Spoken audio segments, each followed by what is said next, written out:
71e séance, toujours sur la PNL, explication du métamodèle. Bonjour madame, bonjour monsieur, ici Marc Lecor, coach de vie, fondateur de Coaching Perche 28, téléphone 06 73 56 86 75, mail contact @coachingperche28.fr. Toutes les semaines sur Facebook, vous verrez un vidéo et un tuto écrit qui pourront vous aider à transformer votre vie personnelle, professionnelle, dans vos loisirs et dans vos relations humaines. Vous pouvez me joindre par texto, mail ou téléphone. Pensez à vous abonner, c'est gratuit et cela peut permettre des changements positifs dans votre vie. Aujourd'hui, nous allons parler du métamodèle et comprendre comment nous structurons notre pensée à travers la généralisation, la sélection et la distorsion qui composent le métamodèle. Quoi que nous disions sur un objet, ce que nous en disions n'est pas l'objet. Le langage ne parvient pas à rendre compte de la totalité d'une expérience.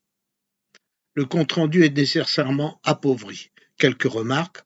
Contrairement à l'expérience, le langage, pour être compréhensible, est structuré. Les filtres appauvrissent et modifient l'expérience. Le langage admet les négations mais pas le vécu. Le langage est un modèle. C'est une tentative de restitution la plus fidèle possible de la réalité. Nous avons trois structures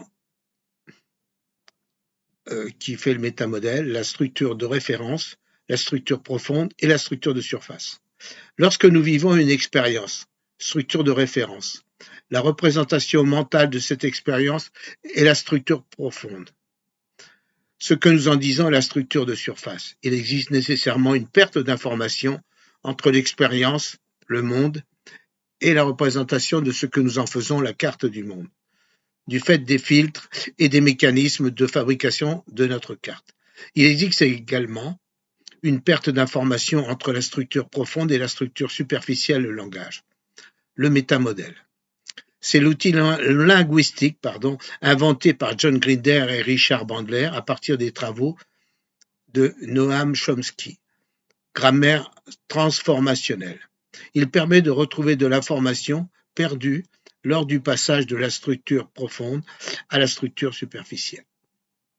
Généralisation consiste à extrapoler à partir d'une expérience. Chaque expérience est unique et contextualisée par définition. Donc là, nous avons quatre mots différents qui sont regroupés dans 4 paragraphes différents. 1. Quantificateur universel. Tout, toujours, jamais, aucun, personne. Toutes les femmes, tous les hommes sont comme cela, personne ne peut. Question toujours, jamais y a-t-il des cas où? Voilà, c'est-à-dire qu'on généralise un quelque chose. Deuxième point, opérateur modaux. Règle et limite. Il faut, je dois, je ne peux pas. Question, en quoi c'est nécessaire? Qu'est-ce qui pourrait faire que ce soit possible? Que se passerait-il si? Troisième point, origine perdue. L'origine ou le contexte qui est à l'origine du jugement est absent. Ce n'est pas bien de mentir. Y a-t-il des contextes où, d'après qui, en quoi, le fait de est? Dernier point, normalisation. Nominalisation. Transformation d'un processus dynamique en un nom ou en un verbe transformé en substantif tactique. 2. La sélection. Aussi, là, nous avons plusieurs points. Le premier, omission simple, il manque l'objet. J'en ai marre, j'ai peur, je suis inquiet, il me fait rire, je suis heureux. Marre de quoi, peur de quoi? Inquiet à propos de quoi? Qu'est-ce qui te fait rire? Troisième point, omission du comparé. Il manque l'autre terme du comparatif. C'est mieux ici, il est plus intelligent. Ça pourrait être pire. C'est mieux que quoi? Il est plus intelligent que qui? Pire que quoi?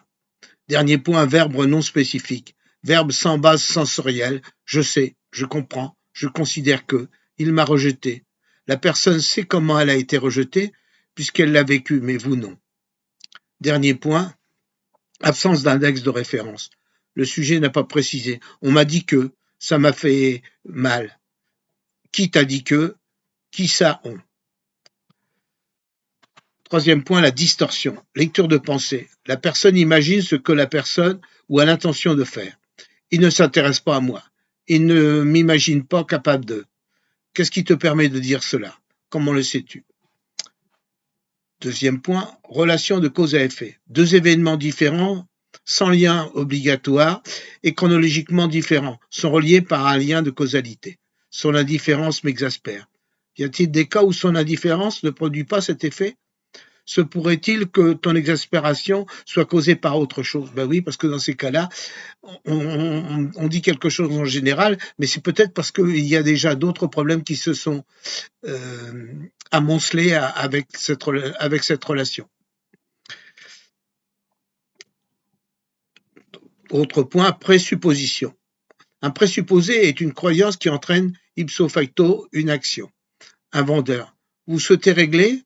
En combien de fois? Le vendeur présuppose que la personne va acheter.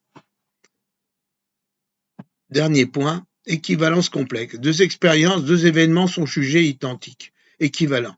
Il me dit rien, donc il est de mauvaise humeur. Il m'a offert des fleurs, donc il m'aime. Est-ce qu'il arrive qu'il ne te dise rien et qu'il ne soit pas de mauvaise humeur? Qu'est-ce que cela pourrait être d'autre? Se pourrait-il qu'il offre des fleurs dans une autre circonstance? Remarque, une personne peut expliquer une distorsion par une autre. Il m'aime, lecture de pensée. Comment le sais-tu? Il m'a offert des fleurs, donc, ou prouve que il m'aime, équivalence équivoque. Maintenant, likez, regardez le tuto écrit sur Facebook, le métamodèle.